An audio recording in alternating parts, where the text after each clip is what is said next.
উত্তরবঙ্গ, যেখানে সংস্কৃতি ও পর্যটনের মিলন ঘটে প্রতিটি ধূলিকণায়। এখানে সঙ্গীত, নৃত্য, চিত্রকলার সাথে সাথে বিভিন্ন কলার মেলবন্ধন ঘটে প্রতিটি পরিবারে ও প্রতিটি হৃদয়ে। যুগ যুগ ধরে উত্তরবঙ্গ তার সমৃদ্ধ সাংস্কৃতিক ঐতিহ্য দিয়ে আমাদের মাতৃভূমিকে গৌরবান্বিত করেছে। সর্বভারতীয় সঙ্গীত ও সংস্কৃতি পরিষদ এই অঞ্চলের সাংস্কৃতিক সমৃদ্ধির অগ্রদূত হিসেবে কাজ করে চলেছে। আমরা উত্তরবঙ্গের প্রতিভাবান প্রতিযোগী ছাত্রছাত্রীদের প্রতিনিয়ত সমর্থন, পরামর্শ এবং প্রশিক্ষণের মাধ্যমে তাদের শিল্পকর্মকে আরও উচ্চতায় নিয়ে যেতে সাহায্য করছি। এই মহান প্রতিযোগিতার মাধ্যমে আমরা উত্তরবঙ্গের সংস্কৃতি ও সৃজনশীলতাকে নতুন দিগন্তে পৌঁছে দেওয়ার লক্ষ্যে একত্রিত হয়েছি। সর্বভারতীয় সঙ্গীত ও সংস্কৃতি পরিষদের জাতীয় স্তরে ৪৭তম ট্যালেন্ট সার্চ ও মেরিট টেস্ট প্রতিযোগিতার গৌরবময় সূচনার পরপরই আমরা আবার উত্তরবঙ্গের বার্ষিক সাংস্কৃতিক প্রতিযোগিতা ২০২৫-এর ক্রিয়াকলাপে ফিরে এসেছি। দিনগুলি ছিল খুবই সুন্দর, যেখানে উত্তরবঙ্গের সকল ক্ষুদে থেকে বড় প্রতিযোগিতারা উপস্থিত ছিলেন এই বার্ষিক প্রতিযোগিতায়। সকল বিচারকেরা ছাত্রছাত্রীদের মেধা ও উৎসাহ দেখে মুগ্ধ এবং তাদের প্রতিক্রিয়া ফুটে উঠেছে ক্ষুদে শিল্পীদের প্রতি অগাধ ভালোবাসা। কি বলছেন তারা, চলুন শোনা যাক। আমি সঙ্গীতা চাকি, সর্বভারতীয় সঙ্গীত সংস্কৃতি পরিষদে আমি একজন মেম্বার। প্রথমে আমি প্রণাম জানাই এবং যাকে ছাড়া প্রোগ্রামটা আমি করতে পারতাম না, যার আশীর্বাদ ছাড়া, শ্রদ্ধেয় কাজল সেনগুপ্ত মহাশয় এবং যুগ্ম সম্পাদক শ্রী শান্তনু সেনগুপ্ত। সর্বভারতীয় সঙ্গীত ও সংস্কৃতি পরিষদ শুধুই এখন ভারতের মধ্যে নেই, সেটা এখন বিদেশেও নাম করেছে, সুনাম অর্জন করেছে। আর এখানে এসে এত ট্যালেন্টেড ছেলেমেয়েদের নাচ দেখলাম, সত্যি খুব ভালো লাগলো। তো আমার এখানে টিচার করতে বেশ ভালোই লেগেছে, কারণ ছেলেমেয়েদের ড্রয়িং খুবই ভালো ছিল, সব ড্রয়িংই খুব ভালো। তার মধ্যে থেকেও ফার্স্ট, সেকেন্ড, থার্ড করতে হয়েছে, সব ছবি খুব ভালো, আমার খুবই ভালো লেগেছে প্রোগ্রামে এসে। আগামী দিনে যাতে আরও অনেক দূর সর্বভারতীয় সঙ্গীত ও সাংস্কৃতিক পরিষদ এগিয়ে যেতে পারে, আমরা সকলেই এভাবে সব সময় সঙ্গে আছি, থাকবো। এখানে এসে আমার তো খুবই ভালো লাগছে। প্রায় ২০০০-এরও ওপরে ছাত্রছাত্রী যোগদান করেছে এই কম্পিটিশনে।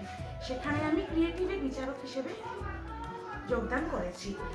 সত্যি কথা বলতে জাজমেন্টে বসে আমি বুঝতে পারছি না কাকে ছেড়ে কাকে দেখবো, এত ভালো ভালো ক্যান্ডিডেট এখানে। এটা ভীষণ ভালো লাগলো যে নর্থ বেঙ্গলের মানুষজন ভীষণ সংস্কৃতি মনস্ক, ভীষণ ভালো লেগেছে, বাচ্চারা ভীষণ ট্যালেন্টেড। তো ওভারঅল ভীষণ ভালো একটা এক্সপিরিয়েন্স নিয়ে আমরা এখান থেকে যাব। গত ১৭ই জানুয়ারি থেকে ১৯শে জানুয়ারি এই প্রতিযোগিতার শুভ সূচনা শুরু হয়েছিল। দিনগুলো আমাদের সবার জন্য ছিল এক ঐতিহাসিক মুহূর্ত। আমরা অত্যন্ত গর্বিত যে সর্বভারতীয় সঙ্গীত ও সংস্কৃতি পরিষদের উদ্যোগে একমাত্র কোনো বাংলা সাংস্কৃতিক পরিষদ যারা উত্তরবঙ্গে এই প্রতিযোগিতার আয়োজিত করে চলেছে। এই প্রতিযোগিতায় প্রায় ২০০০-এর বেশি ছাত্রছাত্রী অংশগ্রহণ করেছিল। এটি পশ্চিমবঙ্গের প্রাচীন ও ঐতিহ্যবাহী প্রতিযোগিতা। সফল প্রতিযোগীদের পুরস্কার, মেডেল ও সার্টিফিকেটের সাথে পরিষদ দ্বারা আয়োজিত অনুষ্ঠানে অংশগ্রহণের সুযোগ দেওয়া হয়। আগামী দিনে শিলিগুড়ির দীনবন্ধু মঞ্চ থেকে এই সফল প্রতিযোগিতাদের আমন্ত্রণ করা হবে।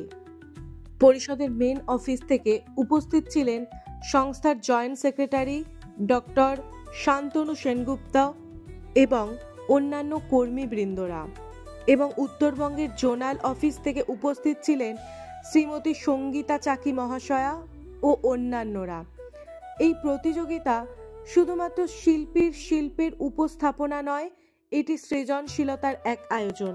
এমন প্রতিযোগিতা আমাদের সাংস্কৃতিক বৈচিত্র্যের প্রতি শ্রদ্ধা নিবেদনের এক মহৎ মাধ্যম। আসুন আবারও শুনে নেওয়া যাক সরাসরি বিচারকদের থেকে কিছু কথা। সর্বভারতীয় সঙ্গীত ও সংস্কৃতি পরিষদের শিলিগুড়ি শাখা অফিসে একটি প্রতিযোগিতা, ৩ দিনের প্রতিযোগিতা হয়েছে। তাতে নৃত্য, সঙ্গীত এবং চিত্রকলা যে অনুষ্ঠান হয়েছে তাতে আমরা সঙ্গীত বিভাগে বিচারকের পদে অংশগ্রহণ করেছিলাম। তা উত্তরবঙ্গে যে এত সুন্দর কালচার আছে আমি দেখে আশ্চর্য। তা আমি চাই যে সারা বিশ্বে আমাদের বোর্ড সর্বভারতীয় সঙ্গীত ও সংস্কৃতি পরিষদ উত্তরোত্তর বৃদ্ধি পাক। উত্তর শাখার প্রত্যেকটা সদস্য এবং সদস্যদের আমার অনেক অনেক শুভেচ্ছা রইল। তারা এইভাবে যেন প্রতি বছরের মতো প্রতি বছরেই আর কি তারা এরকম একটা আয়োজন করেন এবং সবসময় আমরা তাদের পাশে রয়েছি। এই প্রতিযোগিতায় অংশগ্রহণকারী সকল শিল্পী, শিক্ষক, শিক্ষিকা ও অভিভাবকদের অসামান্য উপস্থিতি উত্তরবঙ্গের সাংস্কৃতিক ঐতিহ্যকে আরও উজ্জ্বল করে তুলেছে। সমাপ্তির প্রহরে আমরা সকলকে জানাতে চাই যে উত্তরবঙ্গের এই বিশাল প্রতিযোগিতার সাফল্য নিয়ে আমরা গর্বিত এবং ভবিষ্যতে আরও এমন উদ্যোগ গ্রহণের প্রতিশ্রুতি আমরা নিলাম। উত্তরবঙ্গবাসীর কাছে এই সাংস্কৃতিক প্রতিযোগিতার সম্প্রতি ঘটলেও আমরা নিয়ে যাচ্ছি অগণিত শিক্ষা ও অনুপ্রেরণা। শিল্প ও সংস্কৃতির এই পথ চলা এগিয়ে চলবে আরও বহুদূর। আগামী প্রজন্মের সকল শিল্পীদের জানাই অশেষ ধন্যবাদ।